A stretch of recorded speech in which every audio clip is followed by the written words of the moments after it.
Okay, so besides the mall, I have yet to find a place that has been as busy as this place. It's, okay, well, I think it's pretty much well proven that Uluwatu is is one of the spots where everyone is. Hey, where are you from? Where are you from? Australia.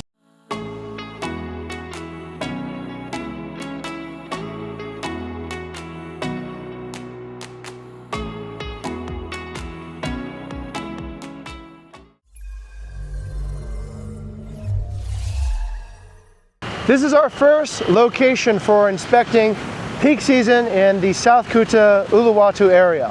We're in front of the GWK, Goeka Cultural Park, which is one of the largest landmarks in Bali. You can see it from the airport, the gigantic Garuda Vishnu bronze statue. In the street there is heavy traffic, as you can see from these aerial videos looking at Jalan Uluwatu, moving in both directions, both north and south in this critical junction area. The other key notice is the abundance of water trucks and construction trucks also in this area. There is a superabundance of construction materials, concrete mixers, cement bag trucks, all kinds of materials moving in and out of this region at this point to fuel the construction boom happening inland. But surprisingly, I actually don't see a lot of cars carrying passengers for tourists. So I guess we'll have to look a little bit deeper and find out what's really happening as we get closer to the beaches.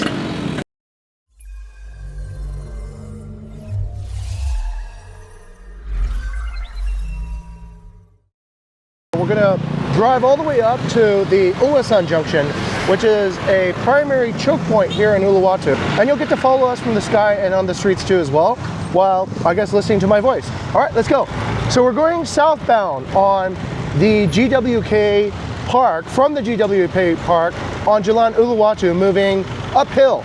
So we're rising up the hill right now, and you can see some large hotels on the left and also some construction projects over on the right in this area. This area and this hill has valuable land for its ocean views, but suffers from weak zoning laws. The zoning laws eventually make the value of land deteriorate, because as the threat of a neighbor in front of you rises to block your view in the future, that skepticism and that threat really drives the prices and also the willingness to accept that risk down. So that's a real cautionary advice I would have for anybody who is thinking about buying ocean view property. Do make sure that the view is uninterruptible, meaning that there's a secure either natural feature like a cliff or zoning that's been written in the actual purchase agreement that your view will not be blocked by a neighbor. Otherwise, you might have a very expensive asset deteriorate to become a very commodity asset over time. Okay, we're passing by also an abandoned hotel on the right. This was once, I think, a Harris hotel a while back. The prevailing traffic in this region is traffic for construction. You can see it on the ground here. We're gonna pass by one truck carrying construction brick. Okay, there's some taxis carrying passengers in it. Some taxis are empty. Like this guy's a Grab driver and he's got nobody in his car. And this is a water truck. And once we pass that, construction material, a lot of construction material. So this could be the beginning of a bubble in Uluwatu, and that's what I'm really afraid of. The reason it could be a bubble is that the amount of construction, as you can see even right now, outweighs the amount of tourists coming in this area. I do expect that there's going to be a lot of tourists in this area later because this is a growth region, but I mean the construction versus the actual demand is not balanced at this point. We've been seeing this phenomena of lowering rates each year despite having highly ranked properties, and it's an oversupply issue. So the oversupply now, instead of, I guess, contaminating the property market in China, is now affecting the market now here in Uluwatu as well. All right, we've reached the junction. This is a strategic junction, so we're going to get out here and talk about it a little bit more. Okay, here's a quick shout out to our own company, Bucket Vista. If you are a property owner and you're seeking to get a valuation for how much your property is worth in these uncertain times, go to our landing page, put in your details and we will send you a free valuation report based on estimates of discounted cash flow value.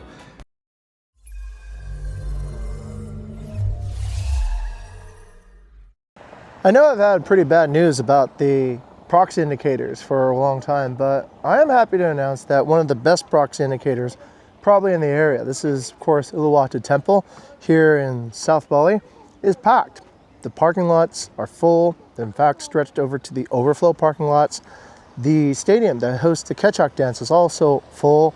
It's got a second show running now, and it's incredible to see that I guess peak season is actually finally seeming to arrive to certain places. But does that really mean that the rest of Uluwatu is also experiencing similar benefits from this peak season now?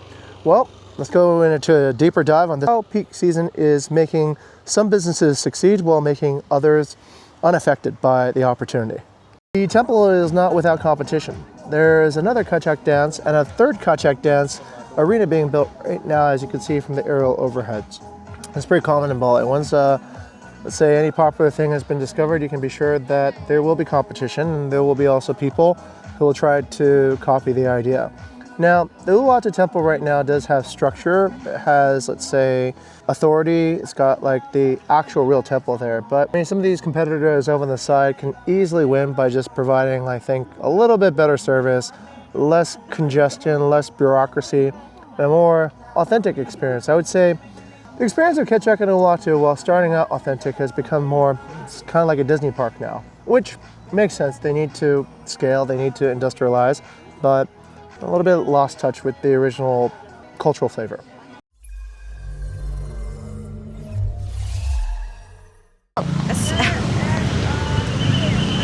Where are you from? Australia. Australia, okay, what part?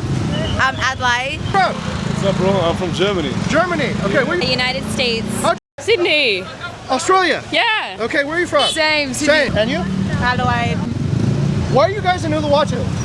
Holiday for fun. Okay. Holiday. Because it's winter in Australia and it sucks. And what made you choose Uluwatu? The beaches, beautiful. The beaches? Yeah, definitely. Yeah. Are you going to Canggu or anywhere else? We've been. Oh, have already been, yeah? Yes. We Okay. prefer this. Okay, and is Uluwatu one of your top choices to come to this year? Yeah. Out of all the places in Bali, Yep. my favourite, I reckon. Canggu or Uluwatu? Uluwatu. Why? Now, the story with Uluwatu I had already known, judging from this spatial 3D map, that things are doing good. You can see from the high density of very, very tall review towers here that a lot of travelers have chosen this area and given fantastic reviews for this particular part of Bali. So I'm here on the street to kind of see what it looks like from not just the quantitative point of view, but also get facts and key words from people on the street. It's nice. Uluwatu, yeah, it's beachy. Okay. It's way better. Yeah, the Way better than vibes. Canggu. Canggu's more party. This is more like chill. Chill. Okay, the word. Chill is the word. Obviously, a lot of activity here. Let me go over across the street to Nourish. It looks packed. Try not to get killed here. BYD. Electric cars, good. Look at this. This place is like overrepresented. And okay, so there's like a huge crowd over here at the flea market, and this corner over here is suffering from traffic jam, and Drifter over there also looks fairly packed. There's a new place, I think, up the street with Motel Mexicola, also looking fairly busy. It's this found them. This is where everybody is, it seems, right? At least on Sunday. Here in the Bingin Junction in Uluwatu. Okay. All right, this is the Hatch Sunday Market. Wow, it's packed in here too. Ooh, my goodness. Jesus Christ. Okay, man. Yeah, I've never seen this place so busy ever. There's like, yeah, this unlocks the mystery here. Everyone's here. I think by any short count, there must be like a few thousand people here. Okay, let's go over this little bridge here. Yep, tons of people down here. I don't know, it looks like the average age is probably around mid to late 20s actually, but definitely a lot more packed than any other place in Bali so far. Wow, just look at this. Okay.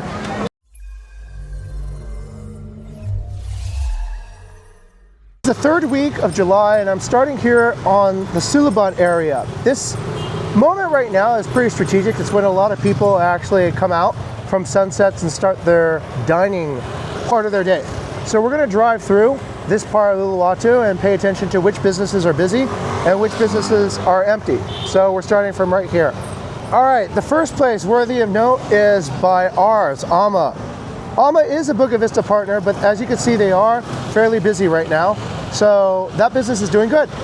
Since Uluwatu is our home region, we do help local businesses out if they want to collaborate with Buca Vista guests.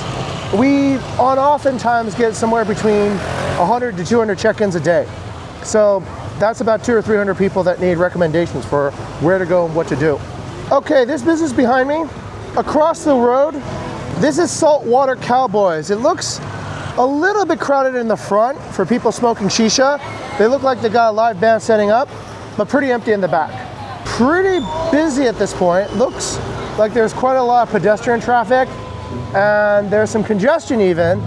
I'm not sure what it's called, but I'll have a subtitle for it later on. Looks pretty busy. Oh, there's some cars passing right by. This is Vida Loca. Vida Loca looks actually pretty packed over here. Yuki is one of Pa Agung's restaurants, Japanese themed. Looks a little bit empty at this point. Zali is the next restaurant here on the side. Zali seems okay. There's quite a few diners up in the front rows, quite a lot of motorbikes parked outside, and nobody at the Money Changers today. This one, District G, is empty. This spot is generally pretty busy. This is the Ulu Fish Market, packed.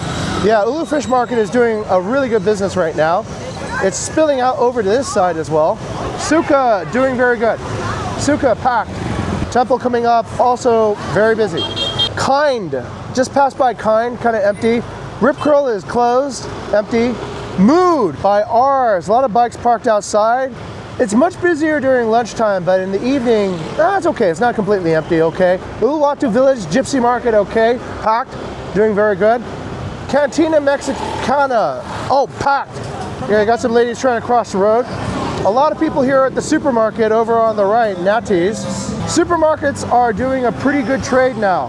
This place, Yeye's was the original warung out in this area, and tonight they're empty. Yeye was a pioneer in serving Western food in this area before, kind of empty along this entire stretch. Not a lot of food and beverage, mostly just retail. Retail, like I've said before, is kind of dead. The general sports bar, the sports bar is empty over on the right. Okay, of course, beaches generally have no activity at night. Beaches are all kind of quiet and dead. Not a lot going on. Surga is an eco-luxury bamboo resort. Looks empty.